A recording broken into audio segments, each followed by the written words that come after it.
Olá, boa tarde. Veja os destaques de hoje do portal da Assembleia. Os assuntos debatidos na sessão plenária desta terça-feira. Na última reunião do ano, a Comissão de Constituição, Justiça e Cidadania da ALEMA faz um balanço das atividades. A audiência pública discute o reajuste salarial dos servidores públicos do Estado. Especialistas reforçam a importância da vacinação para a proteção contra a variante Ômicron. E você vai conhecer a família que divide o mesmo amor pelos campeonatos de rally. A próxima etapa do campeonato acontece neste sábado, dia 18, no cenário paradisíaco de Barreirinhas. É agora, no portal da Assembleia.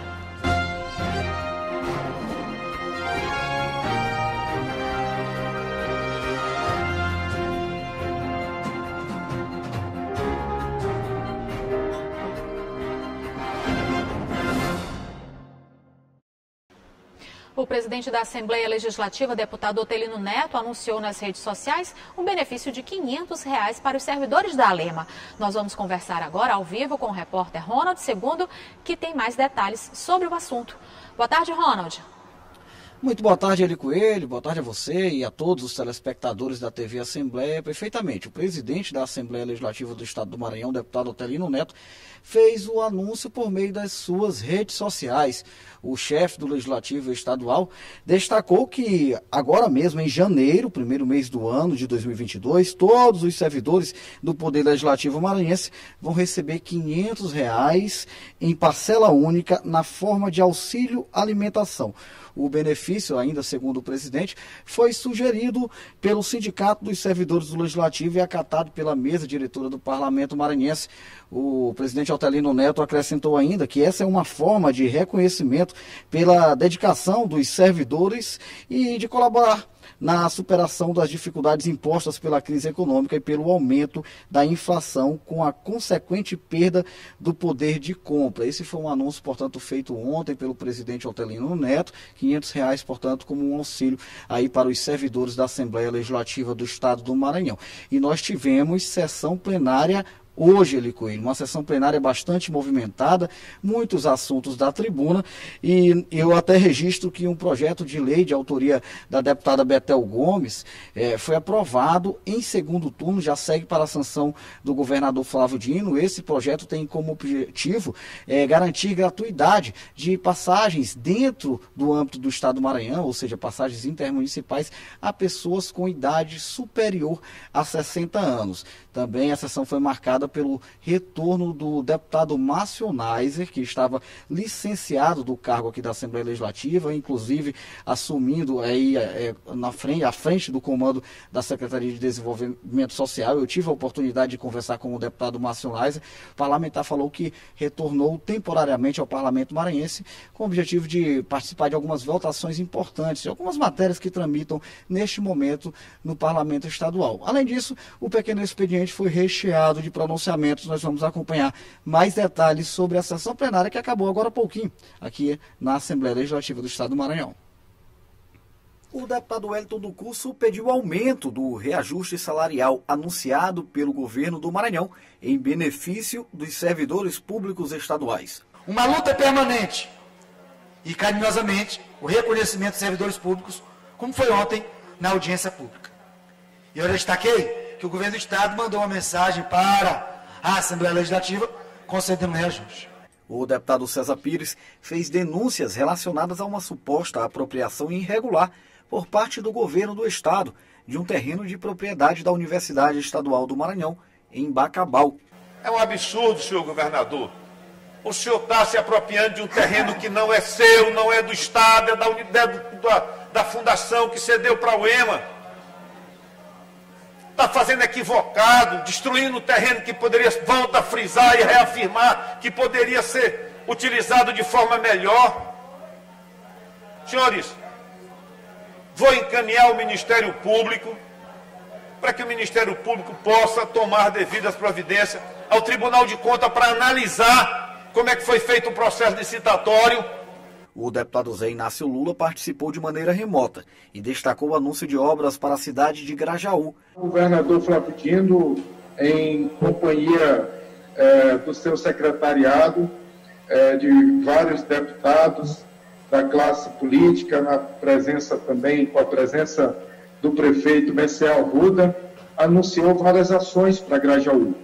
Já a deputada Betel Gomes propôs a criação de um projeto que possa viabilizar melhores condições de logística para auxiliar nos casos de doação de órgãos no âmbito do estado do Maranhão. O problema principal que inviabilizou o caso descrito foi a logística do transporte dos órgãos que estavam em Grajaú para hospitais aptos a fazerem transplante. O deputado Rildo Amaral deu destaque para obras anunciadas pelo governo do estado em benefício da população da cidade de Montes Altos. Agradecer ao governador de maneira muito especial 2 pedidos que eu levei e autorizado por ele de imediato, que foi a implantação pela Secretaria de Esporte da Escolinha de Futebol, a Escolinha de Futebol de Montes Altos. Um povo apaixonado por esporte, um povo que valoriza a sua juventude e, mais especial ainda, o que já é sucesso na região tocantina, que foi a implantação, e logo vamos discutir, se vai ficar ou ali perto do açude de Montes Altos, que inclusive o açude vai agora em janeiro inaugurar a orla do açude, que foi uma luta e um pedido constante do povo de Montes Altos. O governador já vai inaugurar uma obra estadual, feita também pela Sinfra, com Cleito Noleto. É isso. Eu lembro que mais informações sobre as atividades parlamentares você pode acompanhar por meio do site al.ma.leg.br e também pelas redes sociais oficiais da Assembleia Legislativa do Estado do Maranhão. A ordem do dia, como eu disse, foi bastante recheada, muitas matérias, muitos projetos apreciados aqui pelos parlamentares. O que também movimentou a sessão plenária já foi também a tramitação do projeto de lei de autoria do Poder Executivo, que trata sobre a questão do orçamento para 2022, e a repórter Milena Dutra acompanhou mais detalhes sobre a apreciação dessas matérias e toda a movimentação aqui no plenário da Casa. Vamos acompanhar. Na sessão plenária de amanhã, quarta-feira, os deputados estaduais devem apreciar a medida provisória do Poder Executivo, que trata do reajuste salarial dos servidores públicos do Estado, o que já foi anunciado pelo governador Flávio Dino. O líder do governo na Assembleia Legislativa, deputado Rafael Leitoa, destacou a importância da votação da MP. Amanhã nós apreciaremos vários projetos do Executivo, que interfere de verdade, de fato, na vida do povo do Maranhão, principalmente a MP 373, que traz o reajuste dos servidores, um reajuste linear em média de 9% a todos os servidores, mas tem reajuste que chega a mais de 100% em algumas categorias. Um impacto de mais de 600 milhões de reais na folha de pagamento, o maior reajuste do país, e o governador Flávio Dino envia mensagem a essa casa com a medida provisória. Hoje já foi aprovado na Comissão de Constituição e Justiça e amanhã deverá ir a plenário. Outro projeto importante também que nós iremos apreciar amanhã é o projeto que traz, o projeto de lei complementar 08, que traz a regionalização do saneamento básico no estado do Maranhão. Fizemos várias audiências públicas com relação a esse projeto e esse projeto entrará na pauta da ordem do dia de amanhã também. Também está prevista para amanhã a reunião da Comissão Parlamentar de Orçamento, Finanças, Fiscalização e Controle para tratar do relatório interno dos deputados estaduais com relação às emendas individuais de cada parlamentar. O presidente da comissão, deputado Roberto Costa, falou sobre o assunto. A primeira comissão ela já iniciou o trabalho dela, E nós estipulamos um prazo para que os deputados pudessem fazer a indicação das suas emendas individuais, que é no valor de 4 milhões que cada deputado, cada parlamentar pode fazer de indicação no orçamento do Estado. São emendas impositivas e o prazo seria até hoje para que eles possam apresentar, porque amanhã a comissão vai se reunir para votar o relatório interno na comissão. E nós esperamos que até na quinta-feira o plenário da Assembleia aprove o nosso relatório e garanta, na verdade, o orçamento de 2022. Isso tem sido um trabalho que está muito aberto, dialogado com todos os poderes, para que a gente pudesse chegar nesse momento agora, termos um orçamento dentro das possibilidades financeiras do Estado, mas atendendo a grande parte da demanda também da nossa população. É isso, aí no fim da reportagem a gente viu o deputado Roberto Costa, que é presidente da Comissão de Orçamento da Casa, já falando sobre o planejamento das próximas atividades. Amanhã tem reunião da Comissão de Orçamento e daqui a pouco, ainda nesta edição do Portal da Assembleia, eu volto ao vivo, aqui direto do plenário com o deputado Roberto Costa, que vai nos dar mais detalhes sobre esse encontro de amanhã e sobre a tramitação de alguns projetos aqui da Casa. Eu volto com você, Eli Coelho. Obrigada, Ronald. Até já. E parlamentares que fazem parte da Comissão de Constituição, Justiça e Cidadania da ALEMA fizeram a última reunião do ano, hoje pela manhã. Foram analisados 8 itens extra-pauta, entre eles a medida provisória que trata do reajuste salarial dos servidores estaduais. Na última reunião, em 2021, a Comissão de Constituição, Justiça e Cidadania da Assembleia Legislativa analisou 35 itens, incluindo 5 medidas provisórias e 3 projetos de lei extra-pauta. Entre eles, a MP, que trata do reajuste salarial dos servidores estaduais, e a que trata sobre isenção de juros e multas emitidas pelo Detran. O presidente da CCJ, deputado Adelmo Soares, ressaltou a importância da aprovação das pautas. Prestando conta das nossas aprovações, mais de 1.000 projetos de lei, que foi praticamente 1.000 projetos de lei apreciados aqui. Nós tivemos muitas sessões, hoje aprovados o reajuste de 9% aos servidores públicos do Estado, que dá uma melhor qualidade de vida a todos eles. Eu tenho certeza que é um ganho muito importante, isso foi uma medida provisória que veio do governo do Estado, além também de conceder isenção de multas para o licenciamento e liberação dos veículos, de modo que, desta forma, nós, da Comissão de Constituição e Justiça, estamos exercendo nosso papel, dando legalidade, constitucionalidade aos projetos encaminhados a esta Casa. Durante todo o ano, mesmo com as restrições impostas pela pandemia da Covid-19, a CCJ realizou 24 reuniões ordinárias, 7 reuniões extraordinárias, 976 pareceres escritos e 1 verbal. O presidente da comissão fez um balanço do trabalho dos parlamentares durante o ano, na garantia de benefícios para a população maranhense. Nós tivemos muita felicidade de ter deputados comprometidos com a CCJ, porque é a máquina, a engrenagem da administração pública e do Poder Legislativo passa pela CCJ. Então nós fizemos de maneira remota, depois fizemos de maneira híbrida e no final já conseguimos fazer de maneira presencial. De modo que foram muitas reuniões, muitas sessões ordinárias, onde todos os nossos companheiros participaram e a gente conseguiu dar celeridade aos projetos que foram encaminhados para essa Casa, tanto do Poder Executivo, do Poder Judiciário, assim também como da própria Casa dos nossos queridos amigos deputados estaduais. Desta forma, cumprimos com o nosso papel mais uma vez aqui na Assembleia Legislativa do Maranhão, em prol do nosso povo. E no próximo bloco você vai ver como foi a audiência pública realizada na ALEMA, que tratou sobre o reajuste dos servidores estaduais. E especialistas reforçam a importância da vacinação para a proteção contra a variante Ômicron. É logo após o intervalo.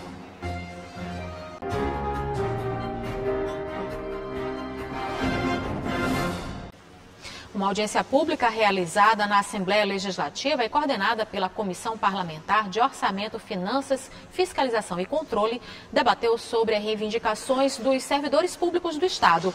O assunto principal foi sobre o reajuste salarial da categoria. A Comissão Parlamentar de Orçamento, Finanças, Fiscalização e Controle da Assembleia Legislativa do Maranhão, presidida pelo deputado estadual Roberto Costa, realizou audiência pública para ouvir a pauta de reivindicações dos servidores públicos do Estado. Entre elas, o reajuste salarial da categoria. A audiência aconteceu a pedido do deputado estadual Wellington do Curso. Nos últimos 7 anos, o servidor público do Estado do Maranhão necessita de pelo menos 50% para que o reajuste possa contemplar as perdas salariais. Ou seja, o poder aquisitivo do servidor público em 2015 já foi desvalorizado em 50% para 2021 e 2022. Então, nossa luta permanente em defesa dos servidores públicos, em defesa dos aposentados, para garantir a recomposição salarial das perdas salariais nesse período. E acreditamos na sensibilidade do governo do Estado, na sensibilidade dos demais deputados, para que possamos aprovar na apresentação e inclusão da LOA para o ano que vem, o reajuste para os servidores públicos do Estado do Maranhão. O deputado Roberto Costa presidiu a reunião e destacou a medida provisória do governo do Estado encaminhada nesta semana à Assembleia Legislativa e que dispõe sobre a remuneração dos servidores da administração pública do Estado, direta, autarquias e fundações. A MP será apreciada pelos deputados estaduais em plenário. E os funcionários públicos são importantes nesse processo também de diálogo, de discussão e também de aprimoramento nessa peça do orçamento nosso que foi encaminhado pelo governo, que será analisado pela Comissão de Orçamento e será votado por toda a Assembleia. E hoje o que nós estamos fazendo aqui é exatamente, primeiro, escutando os funcionários públicos, os seus anseios, as suas demandas, para buscarmos dentro dessa discussão, desse diálogo, né, algo que possa aproximar, primeiro, a situação econômica do Estado, mas também a necessidade que os funcionários têm em relação a aumentos que eles têm solicitado e que, ao meu ver, é importante. O presidente do Sindicato dos Servidores Públicos do Maranhão falou sobre as principais reivindicações dos trabalhadores, sendo a principal delas o aumento salarial, que, segundo ele, há 7 anos não é reajustado. Em todo o Maranhão, são mais de 40 mil servidores públicos estaduais. Que essa audiência pública hoje aqui, ela vai dar uma substância muito grande para os servidores públicos do Estado do Maranhão, no sentido que ela dá visibilidade à nossa luta, à nossa reivindicação. Então é muito importante hoje aqui na Assembleia. Os servidores da Assembleia Legislativa do Maranhão também participaram da audiência pública. Eles também apresentaram a pauta de reivindicações. Então nós solicitamos, a nossa bandeira foi o aumento do ticket, a revisão do nosso plano de cargos, e isso esbarrou sempre no mesmo problema, de a Assembleia não poder dar o aumento em virtude da pandemia e também da medida provisória do governo federal. De acordo com o deputado Wellington do Curso, as reivindicações e os encaminhamentos da audiência pública vão ser novamente discutidos com o Poder Executivo e apresentados ao Parlamento Estadual. Apresentamos o encaminhamento para que possa ser incluída na LOA. Por isso que a audiência é pela Comissão de Orçamento da Assembleia, para que nós tenhamos a contemplação dessa solicitação, desse pedido, que seja realmente efetivado. E acreditamos que o governo do Estado terá sensibilidade e irá conceder reajuste aos servidores públicos do Estado do Maranhão, pensionistas e aposentados. Bom, e para falar mais sobre os temas tratados na audiência pública, a gente volta a chamar Ronald II, que conversa agora com o presidente da Comissão Parlamentar de Orçamento, Finanças, Fiscalização e Controle, o deputado Roberto Costa. Ronald, é com você? Perfeitamente, Eli Coelho. Já estou aqui ao lado do deputado Roberto Costa, o presidente da Comissão de Orçamento, Finanças, Fiscalização e Controle, que vai falar um pouco mais para a gente a respeito da tramitação de tantas matérias aqui. Presidente, como é que tem sido esse trabalho da comissão nos últimos dias? Eu queria que você falasse também em relação aí já ao projeto relacionado ao orçamento para o ano que vem. Olha, primeiro a proposta orçamentária de 2022 foi encaminhado pelo governo do Estado, né? O orçamento que é encaminhado à Assembleia, ele contempla todos os poderes, todas as instituições, autarquias, e ele veio com uma previsão de 24 bilhões de reais para o ano de 2022. Isso significa dizer que nós temos um acréscimo, um aumento, né, de 11% em relação a este ano, que foi de 21 bilhões e meio. E nós começamos a dar tramitação em relação a orçamentos dentro da casa, e chegou os prazos agora de indicação das emendas dos deputados, tanto as emendas impositivas como emendas que os deputados podem fazer ao orçamento. E a comissão ela se reúne amanhã e vai avaliar cada emenda que foi indicada. As impositivas são obrigatórios a inclusão delas no orçamento, e outras propostas de emenda elas são avaliadas pela comissão. E a comissão, por maioria, decide se coloca também dentro do orçamento ou não, né? Mas nós temos já o prazo que já está se finalizando hoje para as emendas individuais dos deputados, e acreditamos que amanhã nós deveremos analisar essa peça orçamentária na Comissão de Orçamento para aprovação, e acredito que até na quinta-feira nós teremos condições de colocar para a votação do plenário da Assembleia. A gente observou durante a sessão plenária, inclusive, uma demonstração sua com relação à celeridade da tramitação dessas pautas, estipulando prazo para os parlamentares fazerem a apresentação dessas emendas. Há algum risco por exemplo, dessa matéria não ser votada, por exemplo, na quinta-feira? Olha, a Assembleia ela só pode entrar de recesso depois de apreciar o orçamento do Estado, aprovando ou não, né? Mas nós estamos pedindo celeridade para as indicações dos deputados, das suas emendas individuais, das suas emendas impositivas, para que eles possam encaminhar para a nossa comissão, para que a comissão possa colocar dentro da peça orçamentária, mas os deputados estão compreendendo da necessidade dessa, digamos assim, dessa agilidade, né, e já estão fazendo as suas indicações.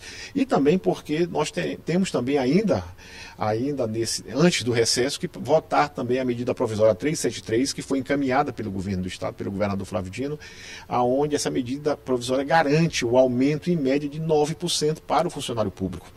Essa medida provisória é uma demanda, né, do funcionário público estadual que clamava por um aumento, e o governo, de forma sensível, fez essa proposta de encaminhamento dessa medida provisória, que precisa também ser votada pela Assembleia dentro desse prazo ainda regimental antes do recesso. Então, nós temos essas duas questões que são fundamentais, o orçamento do Estado e a medida provisória do aumento do funcionário público, para ser apreciado pelo plenário da Casa. Mas acredito que a Assembleia vote na quinta-feira tanto o orçamento, como também a medida provisória 373 e garanta esse aumento para todo funcionário público do Estado do Maranhão.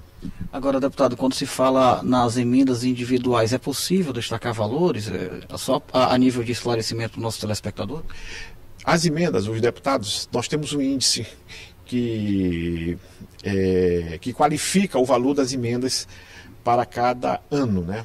E esse ano, pelo índice e pelo aumento do volume do orçamento do Estado, como eu disse, nós tivemos um aumento de 11% em relação ao orçamento do ano anterior. O ano anterior foi votado para 21 bilhões e meio.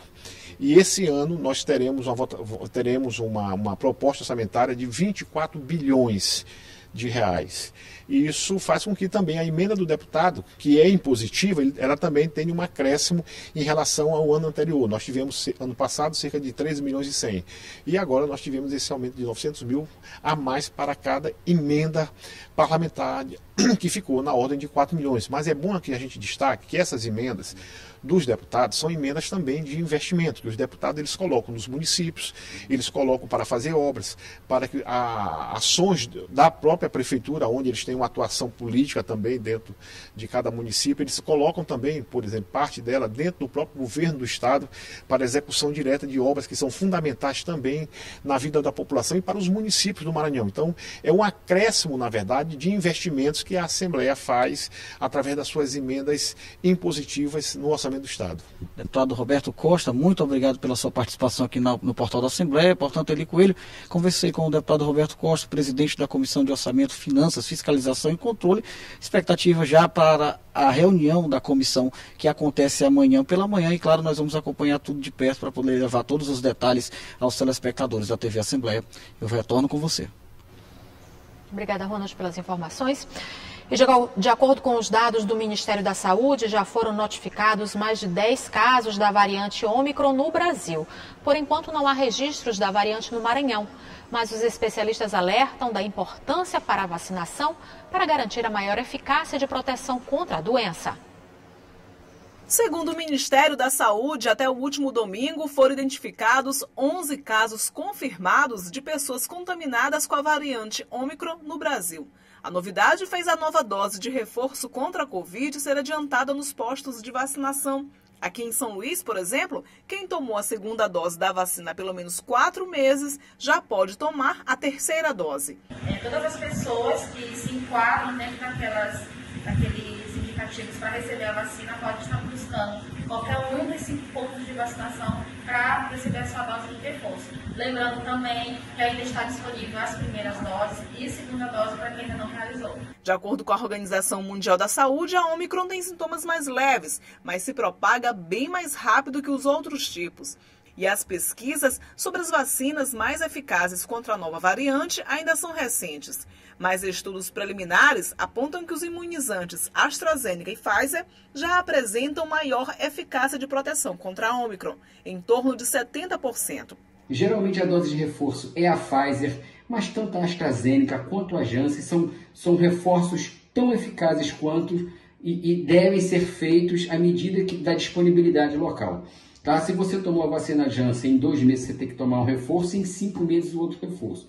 Não deixe de se vacinar. Somente com essa vacinação coletiva que a gente vai conseguir bloquear a disseminação desse vírus. E lembre-se que o vírus, uma vez ele bloqueado, ele começa realmente a perder força.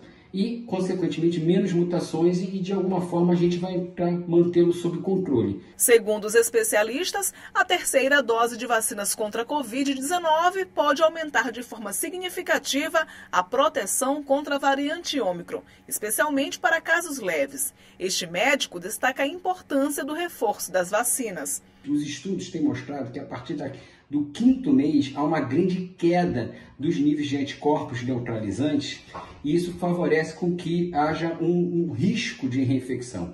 O Ômicron ele é caracterizado por uma grande transmissibilidade, com capacidade de reinfecção e até mesmo de escape vacinal. Estudos iniciais mostram que 3 doses parecem proteger muito bem desse vírus. 5 meses é o prazo inicial que a Organização Mundial de Saúde está pretendendo que o intervalo entre a segunda e a terceira dose, mas já existem alguns lugares, inclusive no mundo, que é a partir do 4º mês. Quem tomou a vacina Janssen deve tomar uma segunda dose a partir do 2º mês e o terceiro reforço após o 5º mês. De uma maneira geral, todo mundo deve tomar a terceira dose para ficar mais protegido contra essas novas variantes. E no próximo bloco você vai conhecer a família que divide o mesmo amor pelas competições de rally. A gente volta já.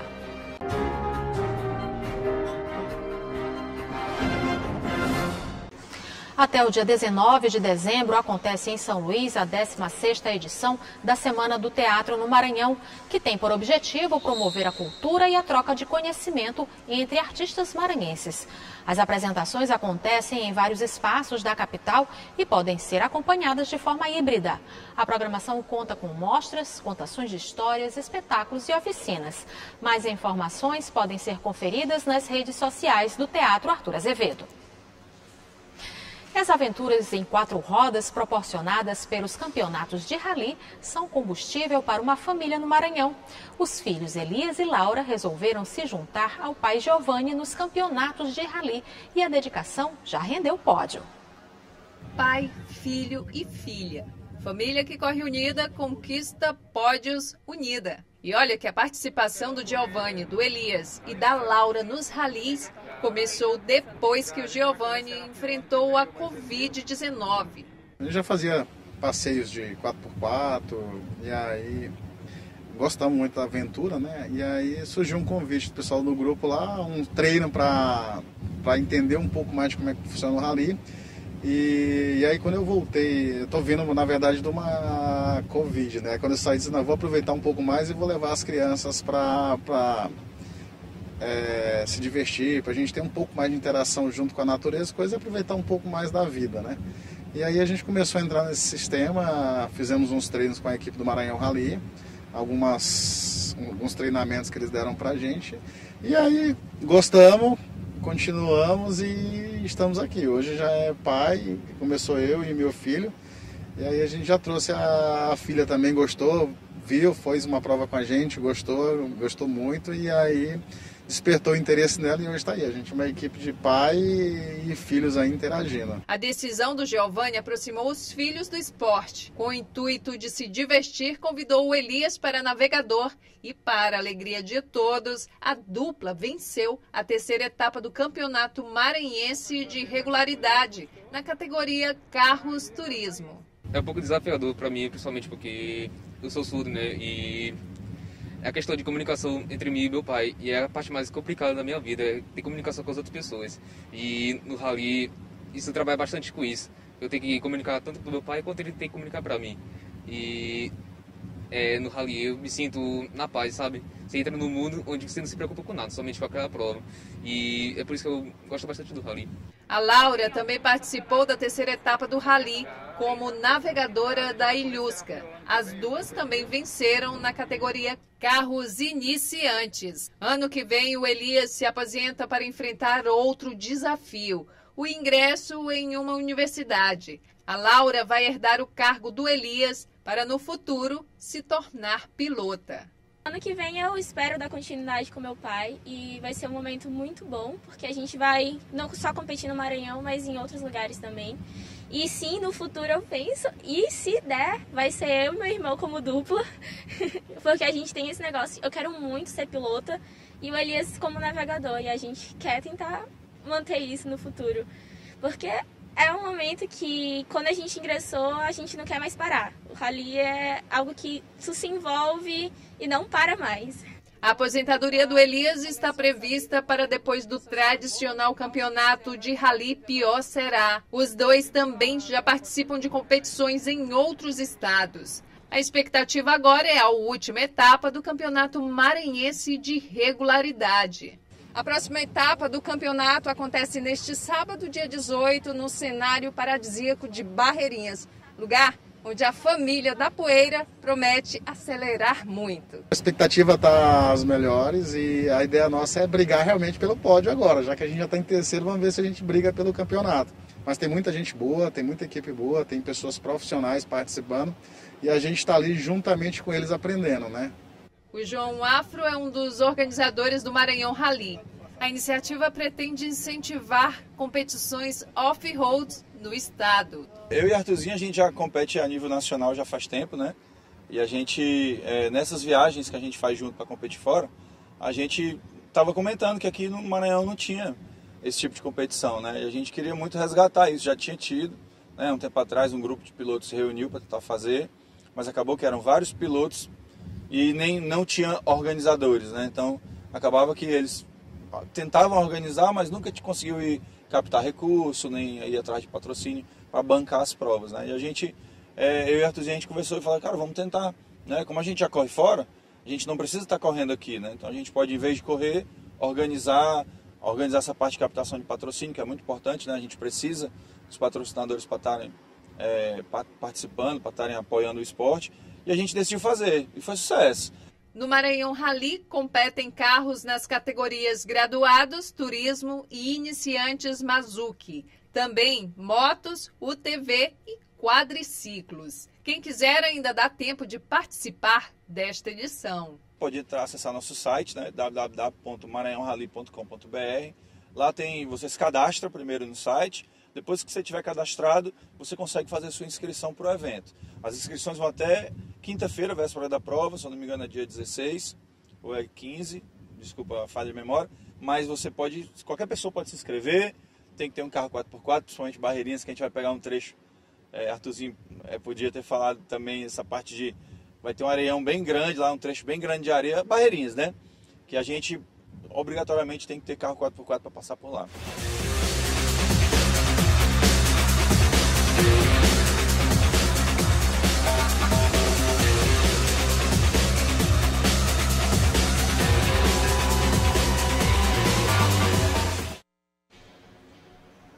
E o portal fica por aqui. Para rever as reportagens de hoje, acesse o site al.ma.leg.br/tv. Ótima tarde para você. Até amanhã.